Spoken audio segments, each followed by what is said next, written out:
Be getting really close to the camera to see if it's moving. What's up, YouTube? This is CJ. And Sarah. It's a Wednesday, and that means it's time for another Keto Conversations. So let's get this started. All right, so this week I'll just talk about the subject we're going to talk about first. It's 3 ways to be keto when your family's not. So that's the topic that we're going to talk about. But we also want to talk about some really good news that you just received tonight. Yes. My mother had her annual visit with her oncologist. If you are familiar with our earlier videos and things that we've talked about as to why we personally began the ketogenic diet, part of the reason that I chose the ketogenic diet is because my mother used the keto diet as part of the protocol to help with her cancer. She had stage 4 squamous cell carcinoma, so she had a giant tumor on the top of her head. She actually had to have skin grafts and move pieces of her scalp from side to side. They had to do a big graft on her back and also on her thigh. So she went to her annual oncology visit today, and her oncologist told her that she doesn't ever need to come back. And how long ago was that?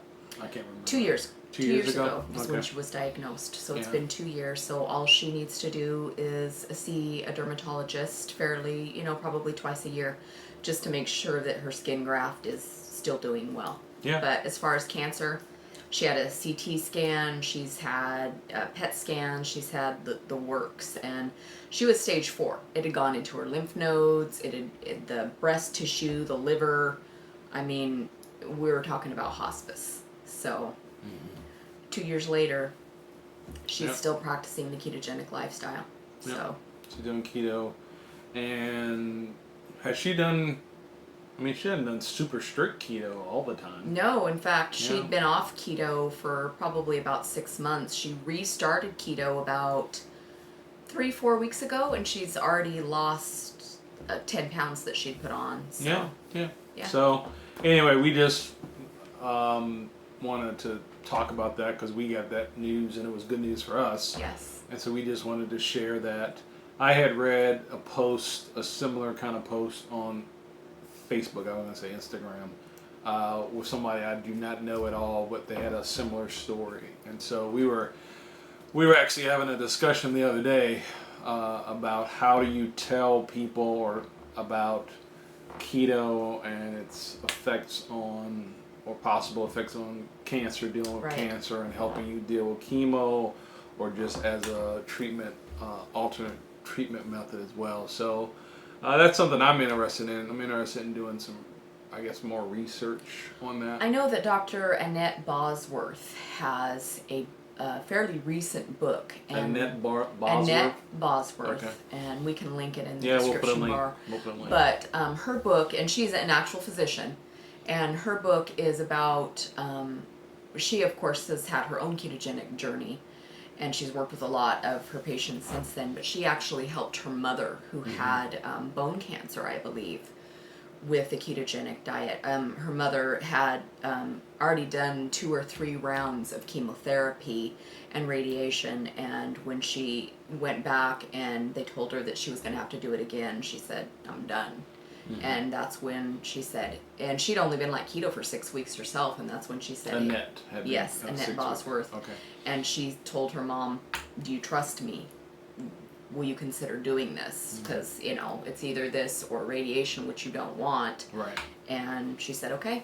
Right. And I think it's been 2 years for her mom as well, and she still has a clean bill of health. Yeah. So So it's a really good book, and it's recent. It's a recent book. yes, So. and so I haven't read it, but I think you may have read some of it. And we were talking about this even before we got this news about Sarah's mom. We were talking about this the other day. And it probably depends on the relationship you have with the person, and maybe how receptive they seem to this, because some people, when they're undergoing cancer, they're willing to try just about anything.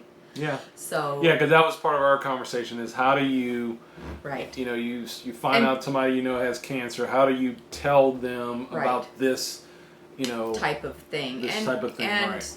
in no way are we, saying that you shouldn't seek medical Yeah, we're assistance, not that you saying that shouldn't at do all. traditional medicine, No, we're if not that's saying what that. you seek to do. A lot of people do the ketogenic lifestyle and intermittent fasting in with their other medical protocols. They do it with their chemo and radiation. And studies have found that by doing the ketogenic lifestyle and fasting before your chemotherapy, it can help negate some of the reactions that a lot of people have with those type of therapies. So you can do this all together with your other traditional With the medical other treatments, practices. right. So if you're uncomfortable doing, just saying, well, I'm not going to do this or that, you can do these things with traditional medicine. Right. It works together. Right. So and for me, I want to learn more about it, and so that if again, as cancer seems to affect everybody's life at some point, it does. and It does indeed. if you've got that knowledge and can say, hey, here's an alternative or something you might want to think about, Right. and if it's good, it'd be good if you actually have something to give a person, or a resource that you can refer the person to. Yes. So anyway, that's just some news we wanted to talk about. We will get on with the topic today. This week we're talking about 3 ways to be keto when the rest of your family is not. Did I say that right? Yes, you did. Okay. And it's actually very common. I know a lot of our subscribers are in this boat. CJ and myself are ketogenic, but our children aren't necessarily. So Right. this is applicable to our situation as Right. well. And this is the ideal behind this came from a blog post over at Ketovangelist.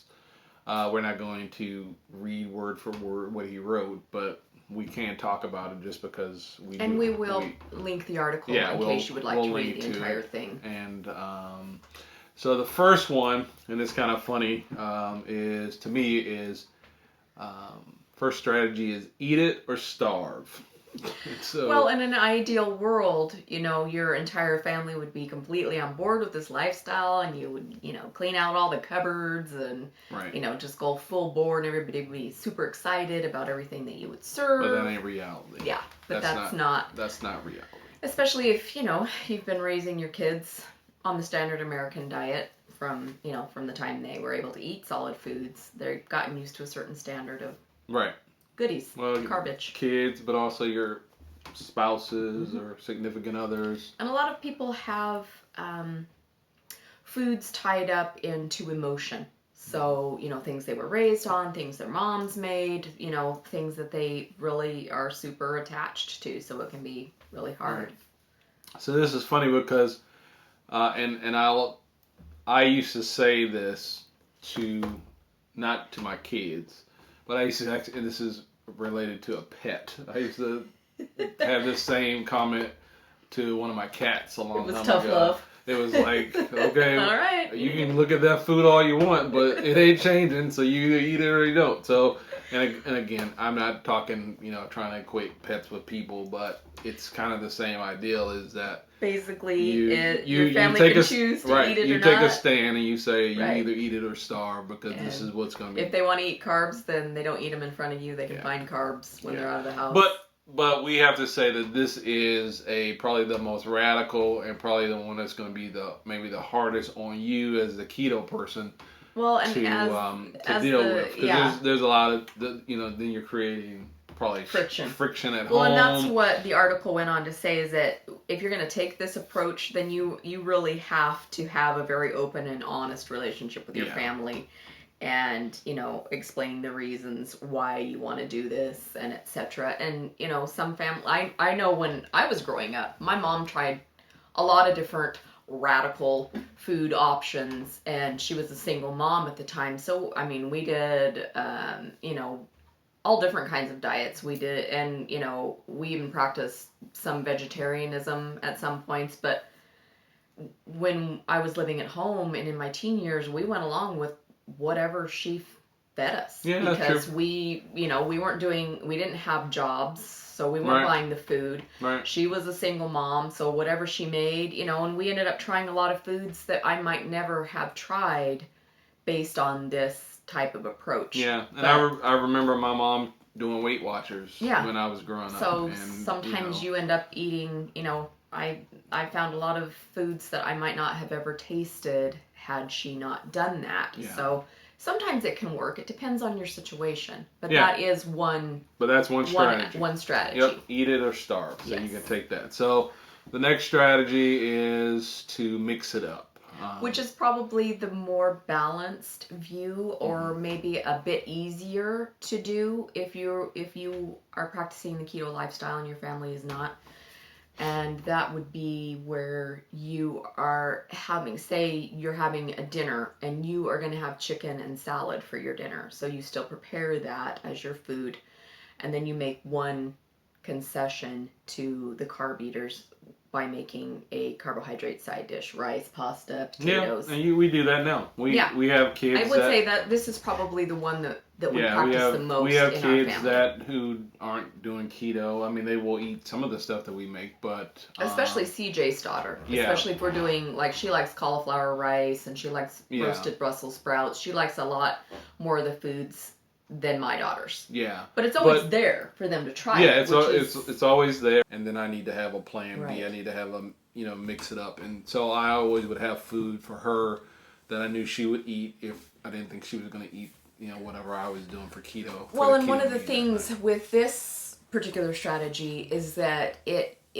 you have a greater chance of maybe having carb foods in the house that you're not particularly fond of. So maybe your side dish would be something that maybe you were never that into, but they totally love, So it gives you kind of an opportunity to maybe have a couple of things in the house that maybe they really like, but you have zero interest in. So it's not going to be a temptation food for you anyway.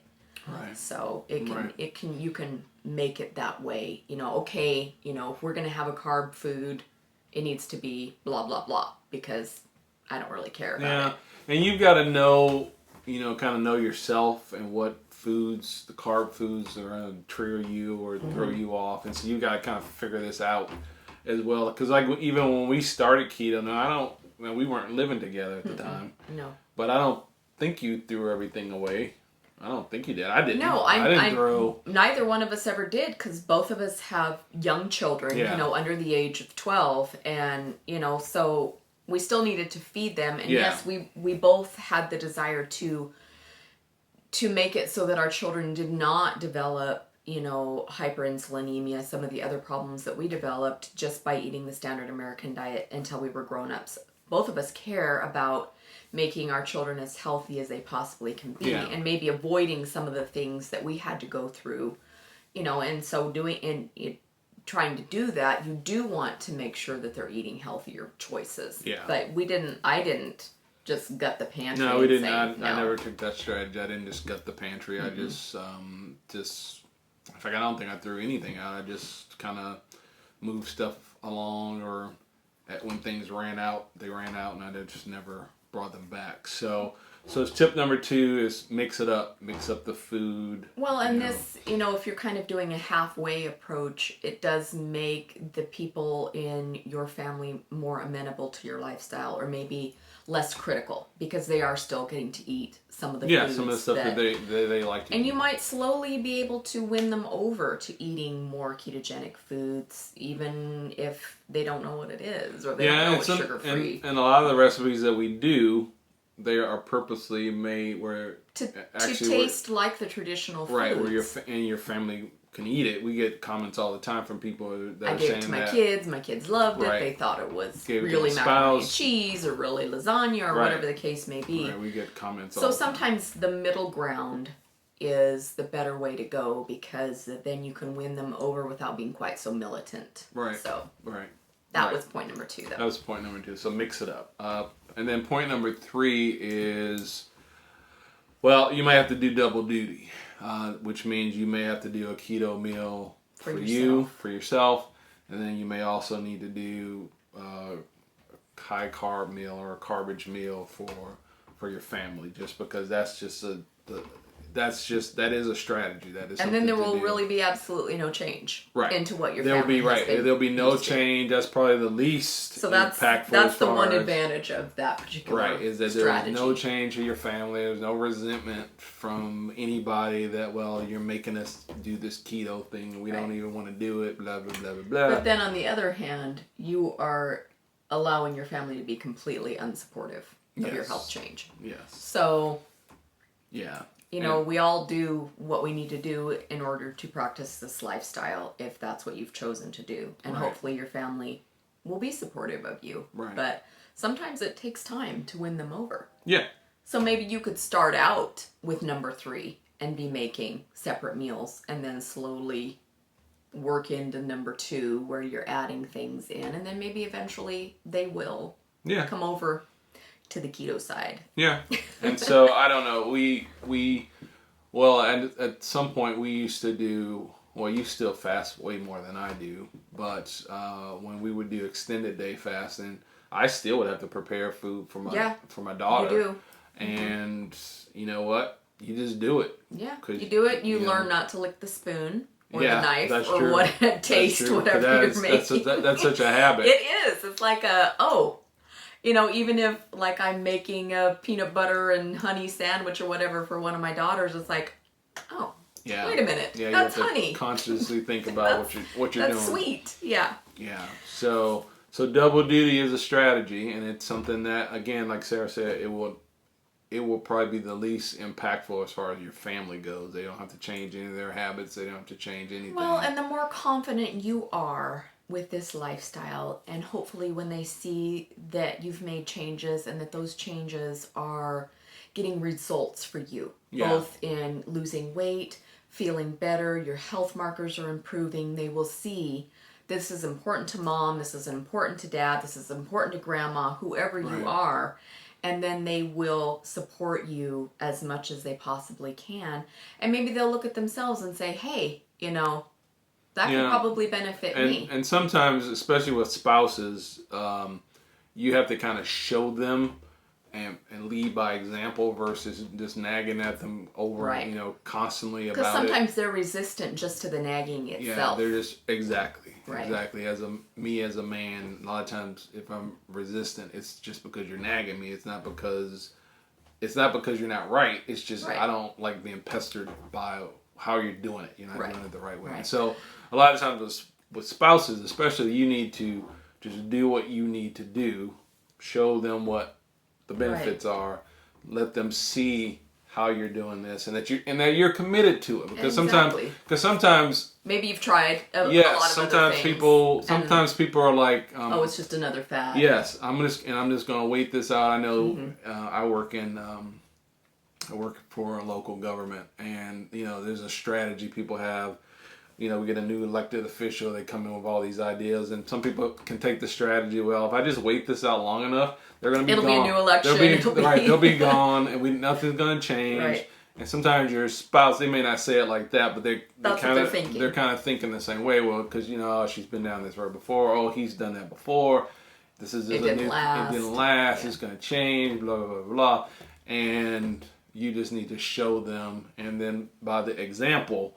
And sometimes the example is more important than just nagging them. Well, even your children can learn from your example. Yeah. Like, even my daughters now, they'll go to offer me a bite of something, and they're like, oh, that's right, Mama, you don't eat sugar. Sugar's not that good for you. So I think even just in small ways, they start retraining their own brain that I only need a certain amount of this because this is not the most ideal food. Or they'll say, well, I'm gonna have a piece of cheese because it has protein in it. So they start to reason even, at 6 and 8, that there are better choices amongst foods than maybe some others. Right. So just in small ways, you can start to influence your family to eat better. And that's really what this discussion is about, is trying to help everyone eat better.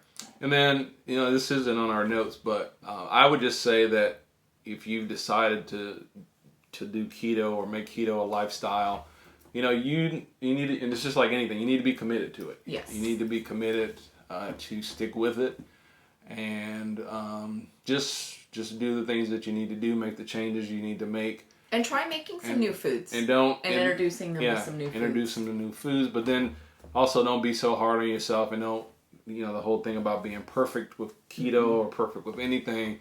Just do the best you can, and over time you will get the hang of things and become more confident. And then all these other things will start to work themselves out as well. So I think that's it. I don't know if we can talk about anything else.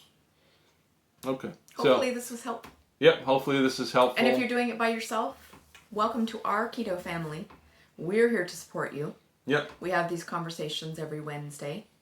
So if you don't have a family that's on board, you can come and sit with our family, and we can support you. And there's a lot of people in our community that are doing keto or different stages of keto, from new people just starting to people that have been doing keto for years and years and years. And so we really are about trying to support each other. Yes. And that's why we have these conversations. And learn from each other and get tips from each other. So if you have comments about this, please share them. And because we do learn from those, and we can all grow from that and have success. So if you just happened upon this channel, this is our Keto Conversation segment. We do new recipes every Sunday, but we do these Keto Conversations on Wednesday. And consider subscribing. We would love to have you as part of our ketogenic family. And thanks for watching CJ's Keto Kitchen. Have a great rest of the week. Bye-bye.